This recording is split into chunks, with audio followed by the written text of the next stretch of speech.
Thank you for listening to A Glimpse of the Kingdom. I am David Pendergrass. We have been covering healthy things, and I call them healthy beliefs and healthy habits of a Christian marriage. Today we're going to focus on healthy belief number 3. A healthy marriage exists when both persons hold a healthy definition or model for marriage. A healthy marriage exists when both persons hold a healthy definition or model for marriage. See, definitions matter. A definition of a word gives its limits. It tells us what a word or expression can mean. This means that no other meaning is right. And that way, definitions are like molds. If I cram a clump of clay into a mold, whatever doesn't fit is cut off. When I was a kid, I had Play-Doh, and when you weren't eating it or licking it, you pushed it inside of different molds. You could smash into things, and of course, you'd have excess, and you'd have all kinds of shapes and whatnot, and whatever it was. Well, that's what I think of that when it comes to definitions or molds. Now, why do you cut off? Because the mold gives the parameters or limits to the Play-Doh. The mold gives parameters or limits to the clay if you're making something else, a pot, a brick, or whatever. The clay will always make whatever the mold is. Always, always, always. If the mold is a toy train, then the clay will mold into that shape. That's how it is. Definitions are like that. Humans always define themselves. They define themselves, they give themselves molds. And these definitions, these molds, are powerful. They tell us what we, quote, mean in life or what our purpose is. Just like a definition tells us what a word means, definitions, when humans define things, they tell us what we mean in life or what our purpose is. They're also like molds. We always live to the potential of how we define ourselves or what mold we put ourselves in. We always do that. We always live up to how we define ourselves or what mold we put ourselves in. Always. This is exactly how humans work. What you believe about yourself is enormously influential on how you see yourself, how you think, how you behave, what you expect, what you put up with, all kinds of things. It's very much influenced by how you define yourself, what you think your mold is, what your limits is. So this is the difficult one. It's abstract. Maybe a little more than the other ones, but it still is very powerful. So here's one way to get at it, to think, how do I define myself? Sometimes it's easy by starting with extremes. So finish this sentence. I will always be. What is it? I will always be. Now, you might have said something positive. You might have said something negative. You might list one thing and can come up with nothing else. Some of you can come up with 12 things. If you say something positive, good for you.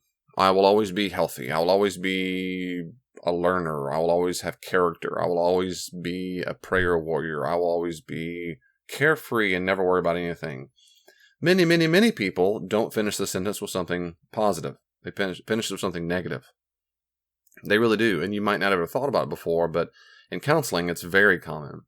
I know a woman I worked with who, one of the last things she said to me, because she was retiring, she ended up working again anyway, as most people do, but at the time she was retiring. And we were talking about stuff, and she'd always had boundary problems, limits on. She always tried to rescue people and felt responsible for everyone else's feelings and state of being all the time.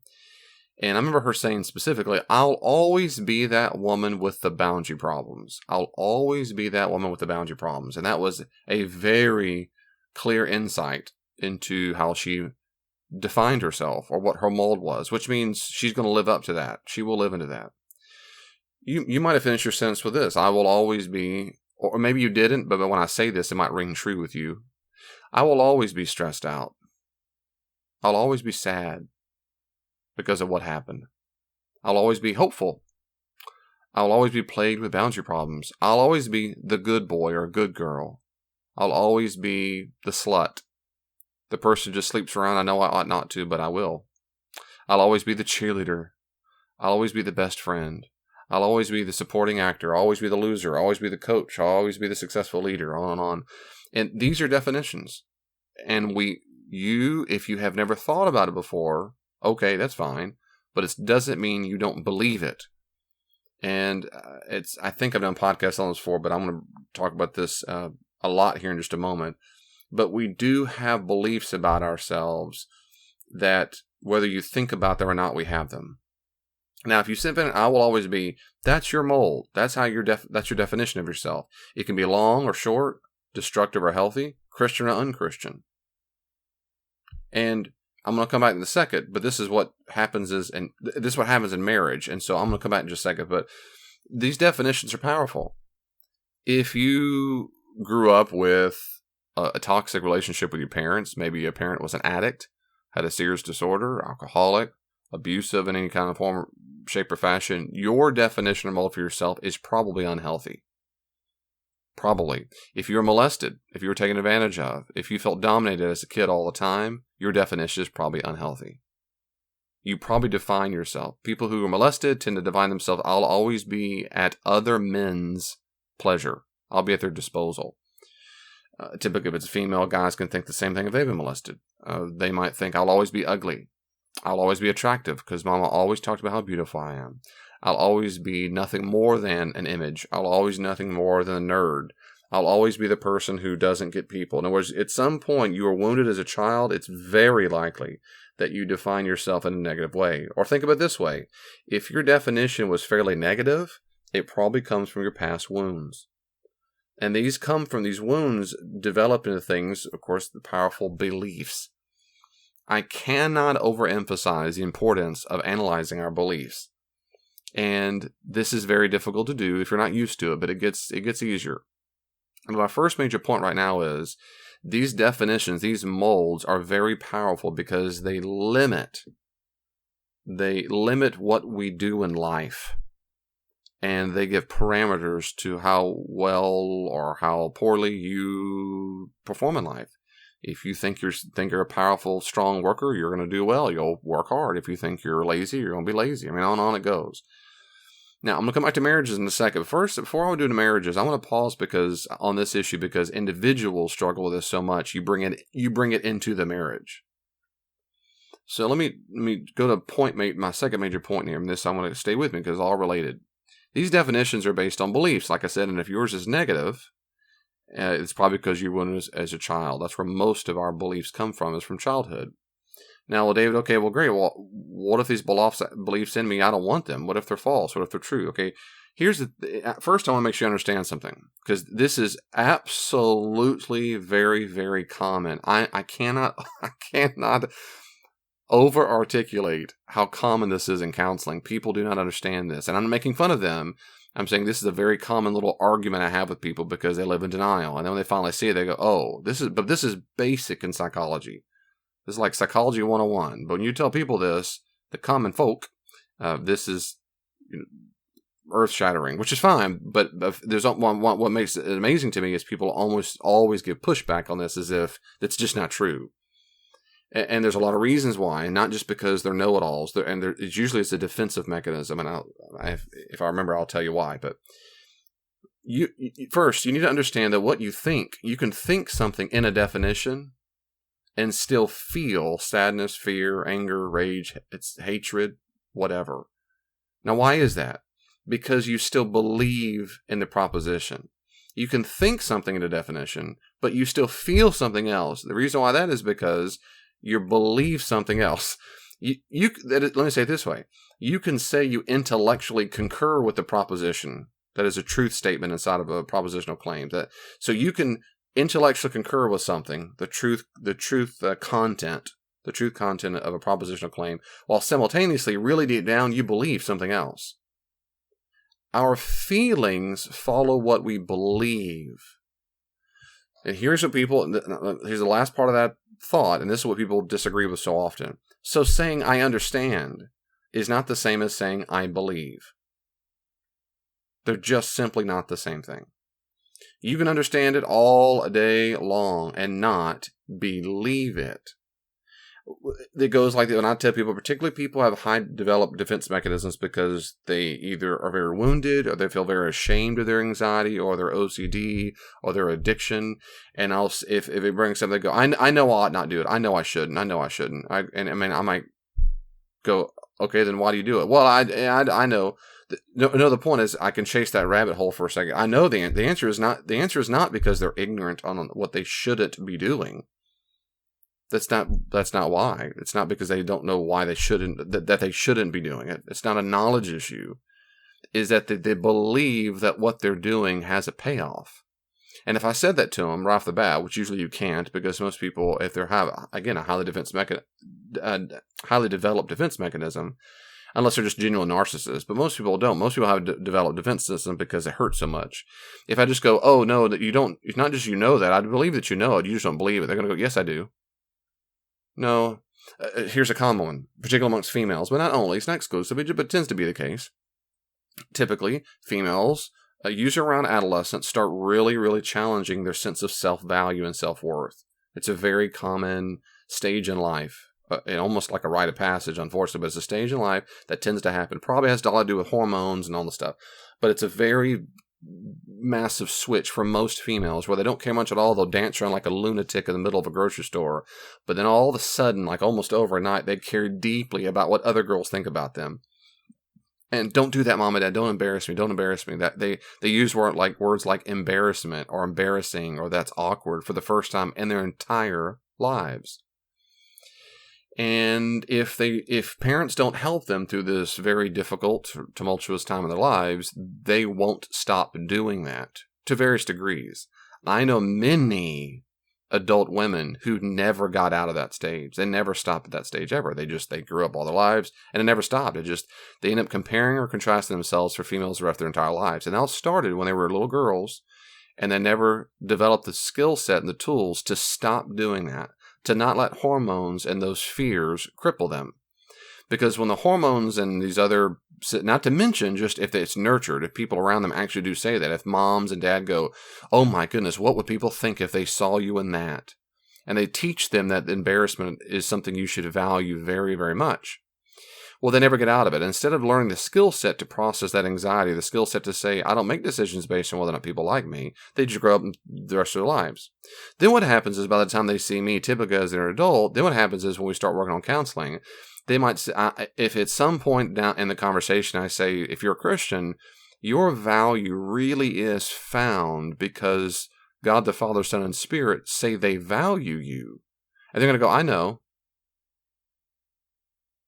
But they don't believe it. I'll say, if I were to say, and sometimes I have, again, not much anymore because I learned pretty early on that the defensive mechanism is so high. The defense mechanism is so high. They're going to say, I don't tell them they don't believe it. I said, well, no, you don't. Yeah, I do. So end up arguing. Yeah, I do. I know. I believe it. I believe my identity is in Christ. Sure. I believe that. Like, no, you don't. If you really did, it would change the way you feel. It would change the way you feel. Think of it this way. That's one of many, many, many examples I could give you where people, it comes up all the time in normal behavior people.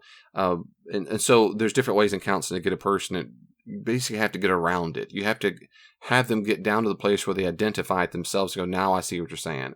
So other times I start with this, I'll give an image because I find this to be very helpful with people. It helps me as well. Imagine it inside of you and your psyche is like an iceberg. At the top part of the iceberg, that's surface level above the water. That's what you think. Those are your thoughts. And we do think something all the time. Every conscious moment, on and off, we're thinking something. I know sometimes we can doze off for a second, not really think. I'm saying, but on and off in our conscious moment. Now, even when we're dreaming, our mind can think things. But these are the things, okay, those are thoughts. Beneath the surface of the water, as it were, those are all your beliefs. And to use the words that we use in psychology, you're conscious of your thoughts. Your feelings are subconscious. They are subconscious. That is, they are occurring, even though you're not conscious they are occurring. I like to think that, and again, in nerd talk, what I like to think is I like to think of those behaviors that our body does because our brain is hardwired for survival.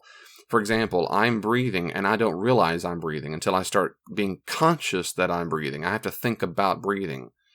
But in general life, I don't think about breathing. Now, unless I'm anxious or my chest is tight and I realize, oh, wait a second, I'm having shallow breath. That's one of my problems is I tend to have shallow breath. And so I take a deep breath and to be conscious of it. But I breathe most of the time of my conscious life, never thinking about breathing. But I am, in fact, breathing. It is occurring. I blink most of my life without thinking about blinking.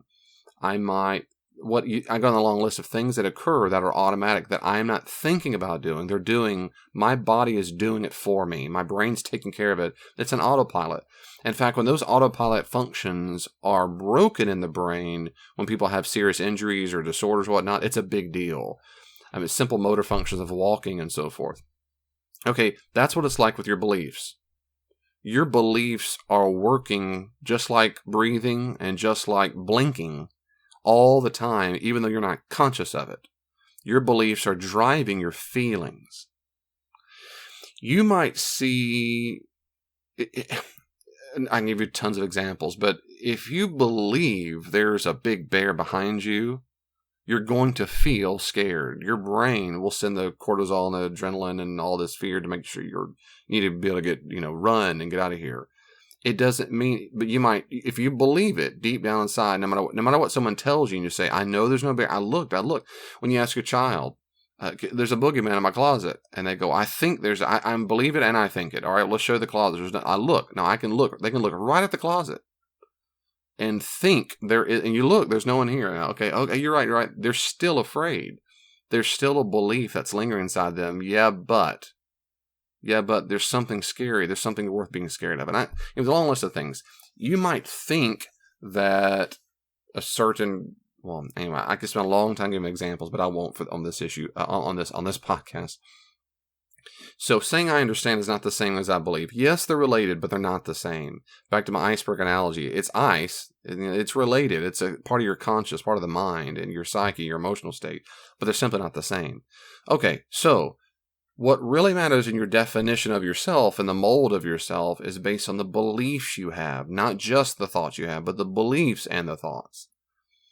And this is where it can be difficult because they are subconscious.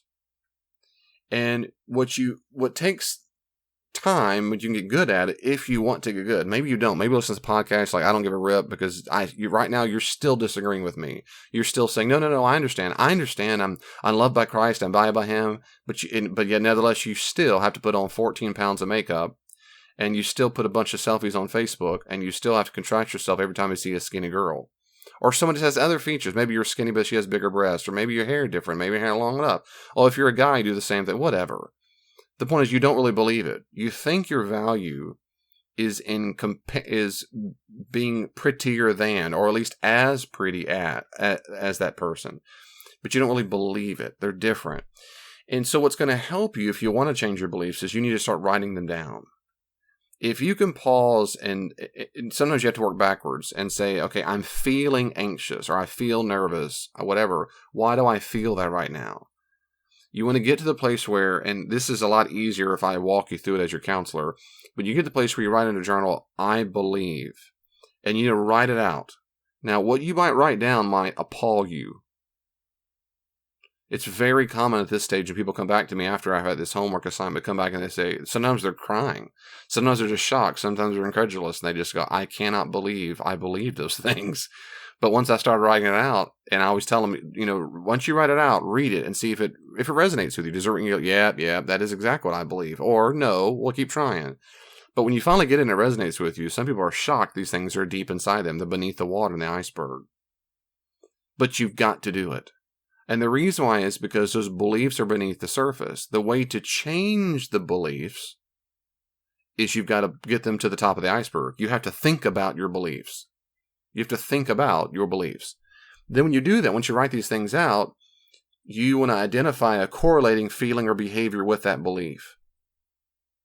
And that's usually can be easy. It gets easier, but my heart starts racing when I get around so-and-so. Why is that? I guess because so-and-so fussed at me last time. I guess I believe so-and-so will fuss at me again.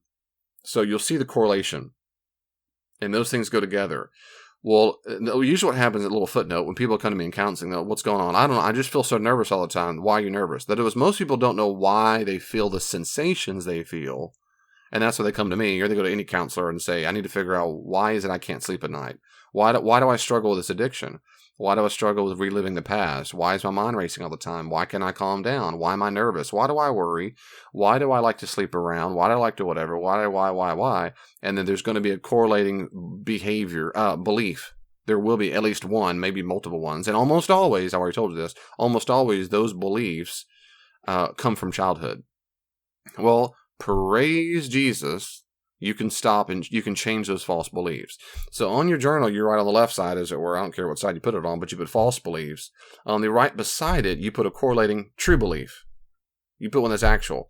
You'll usually know false beliefs are false because, first off, when you read them, they'll sound false. They'll sound stupid. They'll like, that's nonsense. I mean, and if you have a hard time saying the nonsense part of it, imagine someone else telling you that. Someone else said these things. In other words, sometimes just your intuition, your gut, your mind says, "Oh, that's just false." Sometimes that's enough to say it's false. Another time, it helps you to see something that's false. Is you'll know that it's generalized. Now, I can go long list of things. Generalized means something like it happens all the time.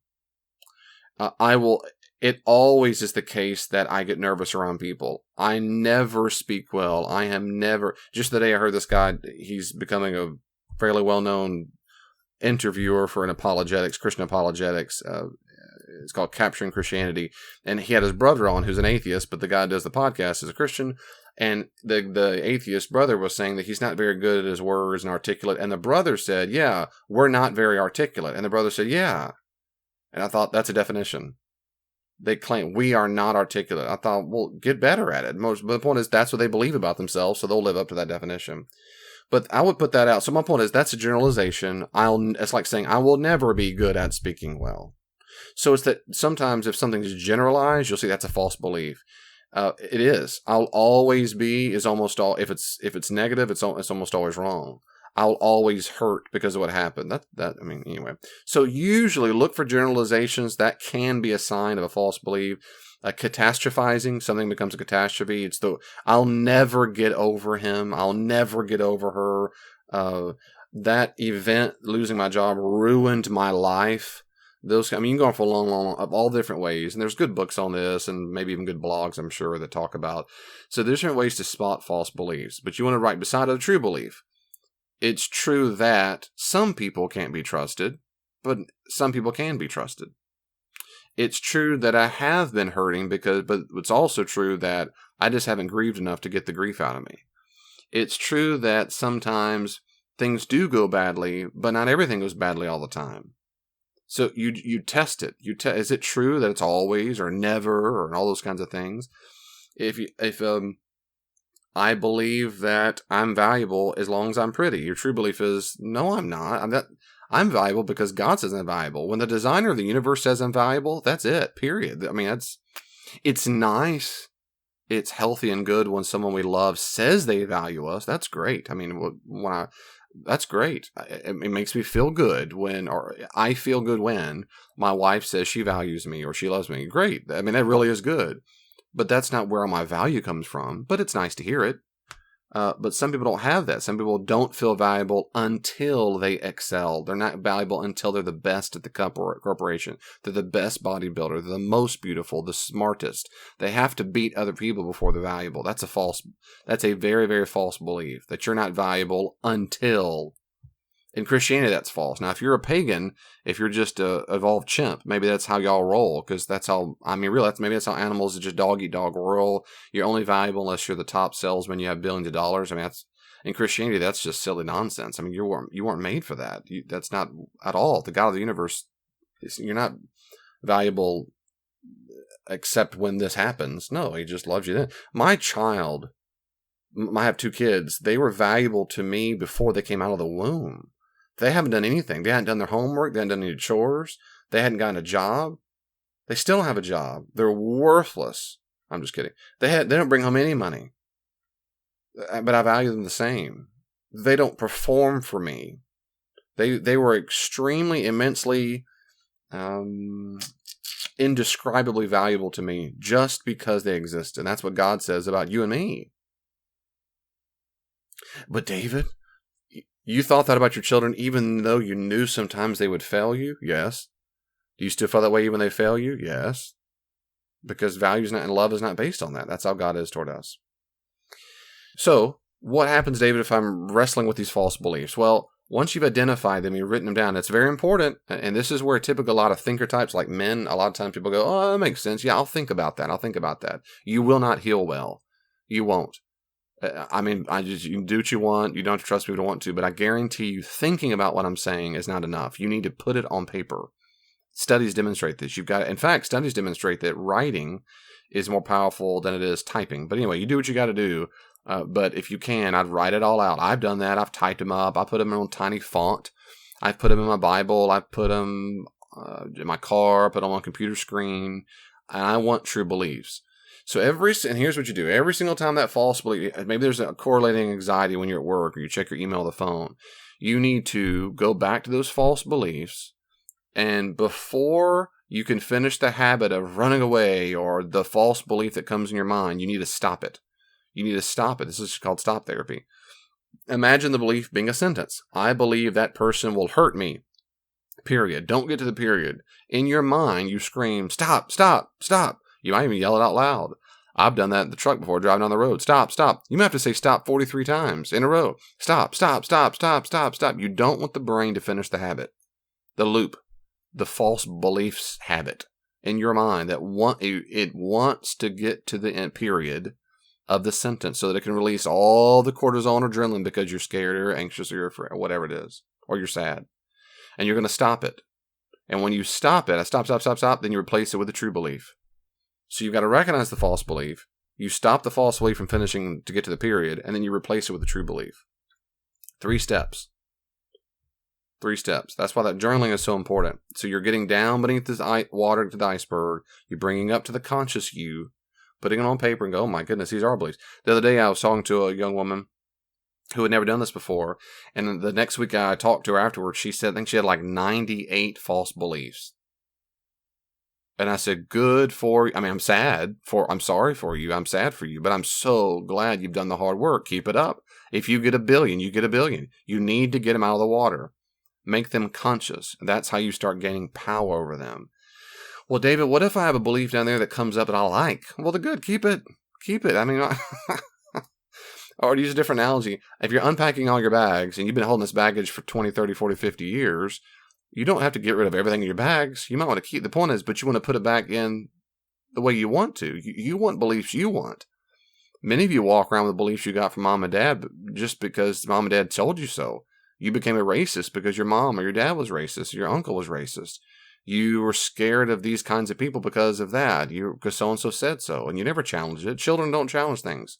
They don't have the wisdom and wherewithal. They don't have the skills to do that. And that's okay. You learn, you and I both, okay, everyone does, we learn a whole lot of false beliefs about life because our parents taught us. Some advertently, some inadvertently. Some taught it to us because their parents taught them, and their parents taught them. And it's nonsense. It's lying nonsense. Some of you are going to have a real hard time admitting what I just said. You're going to have a real hard time admitting it because you can't see your parents as doing anything wrong. You idealize your parents. Your parents taught you probably to split, which I'll talk about later on as well. But you idealize them so much, it's very difficult, if not impossible, for you to even admit that your parents did anything wrong. Some of you right now are laughing, going, I'm fine with that. My parents are horrible. But some people have a very difficult time. Some of you are going to have a real hard time doing what I just said because you were so convinced that you've got it all figured out and you're a know-it-all, and your know-it-allness prohibits you from admitting you have false beliefs. You're such a know-it-all. Now, some people are know-it-alls because you're just a genuine narcissist. Other people are know-it-alls because they believe that's their role in life. That's their definition. Because deep down, they believe that they're not valuable or lovable unless they do know all things or they're in control of the situation. And if I ask them in a counseling session, where'd you get that from? I guarantee you I'm going to take them back to their childhood. At some point they learned from mama or daddy or something that they had to be the person in control. This is especially true when people who grew up with parents who are addicts. Because children, they become parentified as they become parents early on, and they can be scarred the rest of their entire lives, convinced that they've got to be in control of basically every person. They are responsible, everyone around them all the time. And they might live with the fear of that all the time. That's very common. Hey, let me take a quick break. Please listen carefully to these quick announcements. I'll be right back. Do you know of any skeptics in your family, at work, or among your friends? Do you struggle with questions concerning the existence of God or the truth claims of Christianity? Has a skeptic ever challenged you with a difficult question concerning your faith? Then you need to buy Dr. Pendergrass's book, A Skeptic Challenges a Christian, on Amazon.com. You can get it in paperback or on Kindle or in audiobook form to listen to. A Skeptic Challenges a Christian is written unlike any other book. It's not boring and full of technical jargon. It reads like you're sitting down having a conversation. As one reviewer said, as a college student, I absolutely love this book. Dr. Pendergrass knows how to effectively answer a lot of the questions that my friends at school ask about my faith. This book is a great resource for theological debates and for my own personal growth. The arguments are clear and understandable. I would definitely recommend this book to anyone who has questions about Christianity, wants to learn how to defend their faith, or even just wants a good read. Great book. Find out why it has a perfect 5-star rating on Amazon.com. A Skeptic Challenges a Christian. Buy your copies today. Ever wonder what God wants you to do with your money? Should I give it all away or save? What did the early church do with their money? In Dr. Pendergrass's book, Give It Away, Reflections on How Christians Use Money, you'll get 4 short, powerful lessons on what to do with money based on some key texts from the New Testament. This is a wonderful guide for study and reflection. It even comes with reflection questions that are perfect for small group discussions. Give It Away, Reflections on How Christians Use Money. Buy your copies today on Amazon.com. Do you like receiving a glimpse of the kingdom for free? Would you like to support what God is doing through these resources? Then please consider donating to David Pendergrass Ministries, Inc. today at davidpendergrass.com. There, you can also sign up to receive Dr. Pendergrass's free blog on a wide range of theological, biblical, and relationship issues. That's davidpendergrass.com. Well, that was a whole lot about the individual self. Now, how does this relate to marriage? Well, hopefully you can see by now how it relates, which is when two individual people come into a marriage, both parties, the man and the woman, have beliefs beneath the iceberg. And both people almost always, if not always, simply do not know all the beliefs they do have, number one. 2, they surely don't know what the beliefs their spouse has yet. You will discover them. Well, no, we've dated David for a long time. Nah, you're going to learn a lot about what your spouse believes because your spouse doesn't even know him or herself what he or she believes yet. And it will affect your marriage a lot. That's the first major point, is what you believe about life will affect your marriage a lot. The second major point is you have a definition or mold or model of what marriage is. Marriages have definitions or molds. And a healthy marriage exists when both persons hold a healthy definition or model for marriage. So you might finish this sentence. My marriage is, or my marriage will always be. My marriage is supposed to be this way because my marriage is. That's how you'll know. Finish that sentence, or those sentences. And those are the two major points. You might want to tell your spouse what you believe about yourself, what your definition or model is. How do you define yourself? Ask your spouse about how your beliefs are manifested in your relationship. For example, you might ask your spouse, how do I show that this is how I perceive of myself? What do I do that demonstrates this is my mold? What behaviors do I have that demonstrate this is how I view myself? What do I do that shows this is how I view myself? Usually your spouse will tell you. And I'll use a lot of stereotypes, but this is true. Females, you can tell right away. The guy might say, "Oh, I can tell one of your definitions. At some part of your definition, your model is you're not very valuable." By how do I say this? You find a lot of value in your weight or the way you look. Well, how do I know? What do I do to show that? Well, you don't like to look in the mirror, or you like to have the lights out during sex, or you like to wear baggy stuff all the time, or when I hear you talk about yourself, it's negative almost all the time. Or you'll say, I know my butt's flabby, or don't touch that, or don't touch this, or don't touch that, or don't look at that. Oh, why did you look at me? Why did you look at me? Why did you blink? Why did you raise your eyebrow? Why did you clap? Why did you sneeze? Why did you cough? Does that mean you think I'm fat? Do you think I'm ugly? Do you think I'm fat? Do you think I'm fat? And a lot of females, a lot of men I've talked to go through the same thing with their wives. It's very common. So that's one behavior to demonstrate what the woman really does believe about herself is not at all positive. She does not have a healthy view of the value of herself.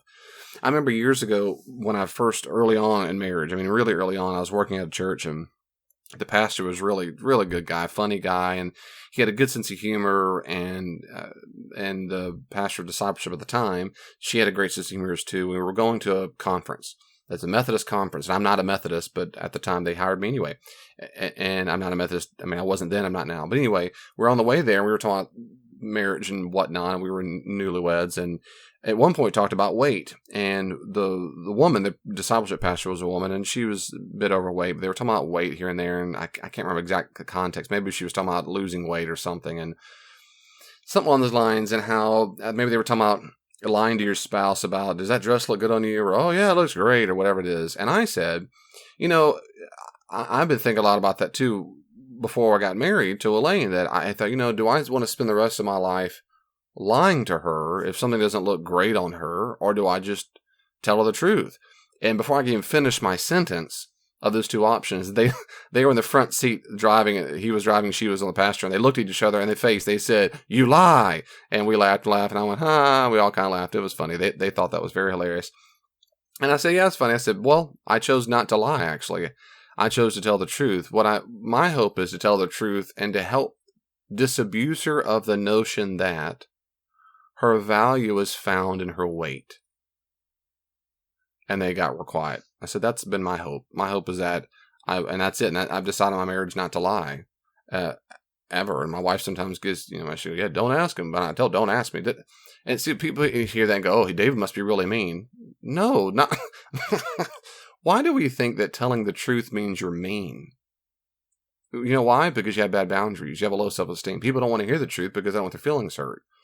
But you can be kind about it. You may know, "That's not my favorite color," or, "No, I don't think it's the best thing that looks on you," or whatever. But don't ask me if one time. And Elaine's don't always have to agree with that, but she knows it. But I also tell her, but I think most of the time, and she's not on my podcast, she'll tell you otherwise. But I think most of the time she appreciates that because she'll know exactly what I think about something if she asks me. So the point is, that's why I decided. That's one example of a kind of thing where you can ask your spouse, "What are some behaviors that I have that will demonstrate that I believe this about me?" So your definition or your model of your marriage is the conceptual framework of your marriage. It's how you label your marriage and what you expect from your marriage. Whatever it is, I guarantee that you are living out how you define your marriage, because we always live according to how we define our marriages. It's like that Play-Doh or that clump of clay. We will be shaped according to our self-imposed mold. Now, your definition or model right now probably contains some positive and some negative elements of marriage, but you get to pick the elements you'd like to keep. Just like you're about yourself, you do the same thing about marriage.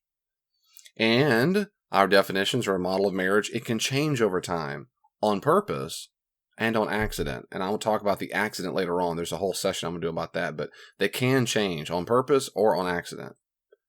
Now, you can reach a level of homeostasis or basic contentment because you are living out your real definition or model of marriage. The real question is this the one that's best? Is this the one you really, really want? And if so, wonderful. Way to go. If it's not the one you really want, then you can change it. Now, these are things to help you think about it. The question's worth pondering. What do you believe about your marriage? What is your marriage supposed to be? What is your pre-made mold? Is it we're 70-30, which I already talked about my first belief. It's not supposed to be 70-30. I mean, second belief. It's supposed to be 100-100, but maybe that's what you believe. In my marriage is where my spouse completes me. Some people believe marriage is where I'm barely hanging on. My marriage is the marriage where basically we're headed to divorce. My marriage is mediocre. My marriage is a 10. My marriage is healthy or perfect. Where did you get your model or definition of marriage? Where did it come from? Another question worth pondering. Where did it come from? Did you get it from your parents? Almost everyone gets it from their parents. You live out, or you have a definition, you understand what the parameters of marriage are because that's what your parents, you saw it modeled. If there was a person, your mom or the dad was needy, you're probably going to be in a marriage someone's needy. You might be the needy person. If someone bickered with the other person like a critical parent, so you might be a critical parent yourself. If you're the man and your dad was a baby about everything, you might be a baby yourself. On and on it goes. Your marriage will almost always be defined by how your parents were. Where it becomes really volatile is when two people get together and their parents had very different marriages. Especially if both people came from divorced parents, maybe multiple divorce or abuse, and they have very different understandings and then you bring those dysfunctions with you. But again, you can change all this. Maybe you got your definition from grandparents. Maybe you got it from movies, maybe TV shows, maybe books, maybe a cultural archetype somewhere else. But many people, and you probably are this, you're either parroting, that is, you're just like a parrot, you're just repeating, or you're rebelling against some model. Most people are either parroting or rebelling against some model.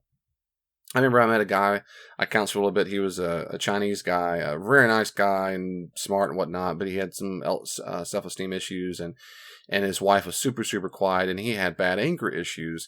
And we were talking about the anger issues, and because he was a Chinese background, I asked him, I was trying my best when it came to in his marriage.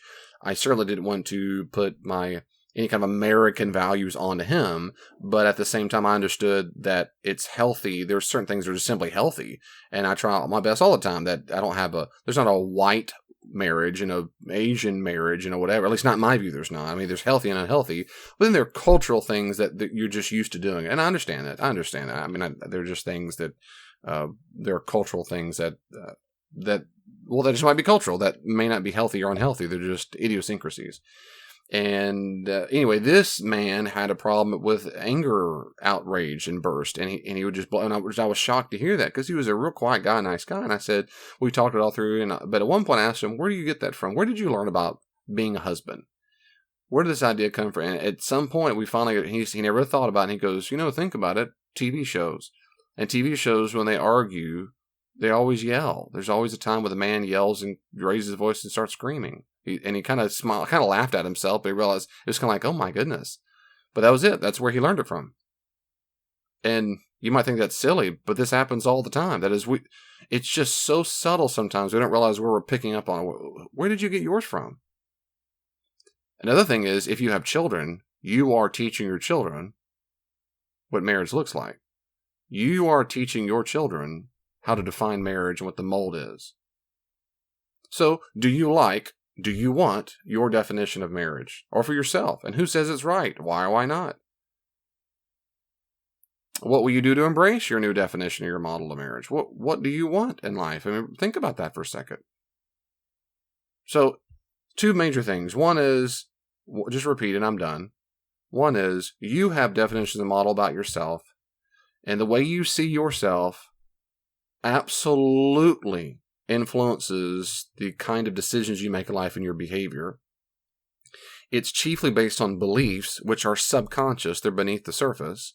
And the way to get to those is you need to journal, work on usually thinking about some kind of feeling that's associated, and you work backwards to figure out what you believe, write it down, decide if you like the belief. If it is a false belief, then when you feel or even start thinking about those things in life, because you can think more about feelings when they become conscious of them, you're going to stop it and replace it with a true belief. And the more you think about it, the more it'll go back down into the water, and then you don't have to think about it all the time, because it becomes just a true belief. And you'll just live with it all the time. But you want to be conscious of it, usually, to change it. And so that's what you do. So you have a definition of yourself. It's influenced by your beliefs. Your beliefs are subconscious, and you can get at them and change them if you want. You might need a therapist. You might need a counselor. You might need someone to help you think these things through. That's fine. Great. Wonderful. Find someone to help you think it through. I mean, that's why I help people too, do the same thing. The second major point I've made in this podcast is that couples do this. Marriages do this. Marriages have definitions or molds for what they see their marriage is supposed to be. Healthy couples, healthy Christian couples have very good, healthy definitions of marriage. And I'm not going to tell you what it is, because yours can be different, but I know what mine is. I mean, you can actually compose it. Compose your thoughts, write it down. And that's a really good date night thing, really, to talk with your spouse about it and do this exercise of defining yourself. And if it's too emotional, maybe don't do it there, bring some tissue or whatever, do it somewhere else. But really, if at some point, it's a good thing to talk about. Well, I hope this helps you. Hope the healthy belief number 3 stick in there. If you've got a lot of work with it, if this podcast resonates with you and you, my goodness, now that I see that I got all this stuff, and David, I'm so screwed up, and well, you might be screwed up in the sense that you might be wounded. But what you don't need to do as a Christian, this is very common. What you don't need to do is start condemning yourself and judging yourself for having false beliefs. Again, one more time, most of the false beliefs you and I have come from childhood. And when at childhood, we're just a victim. So when you add to woundedness condescension and judgment, you will not grow. God, the God that I know, and I may be wrong, but the God I think I know in the Bible and my own religious experience is not condemning you for having false beliefs that you didn't even know were there. He's going to help us. So bring them to him, God. Holy Spirit, please help me see beneath the water. Please help bring up these subconscious beliefs and help me not judge myself for having them. Please help me extend grace to myself and help me get to work and heal these wounds, right? It takes courage, but you can do it. And it takes grace. Try to give yourself grace. If you can't give yourself grace, I've got tips for that too, but that's not in this podcast. So maybe I can do counseling for you. Let me know. Well, anyway, God bless you. I pray this helps, and I'll see you next time. Well, the conversation isn't finished. You can always reach out to me on social media. Are you on Facebook? I am too. At Glimpse of the Kingdom. Glimpse of the Kingdom on Facebook. Be sure to like it, and you can see updates there. Also, if you're on Twitter, check me out at Dr. D. Pendergrass, at Dr. D. Pendergrass, or at Glimpse the King, at Glimpse the King. And I try my best to respond to comments and questions on there as quickly as I can. If you want more, there are many more resources on the podcast and my blog. Go to my website, davidpendergrass.com, davidpendergrass.com, and you can see a full list of the podcast, and my blog is available for free. Are you active in a church right now? I'd be happy to come out to your church and do all kinds of classes and workshops there. Check out davidpendergrass.com, davidpendergrass.com for more information. And may God in His great grace give you even just a glimpse of His kingdom this week. See you next time.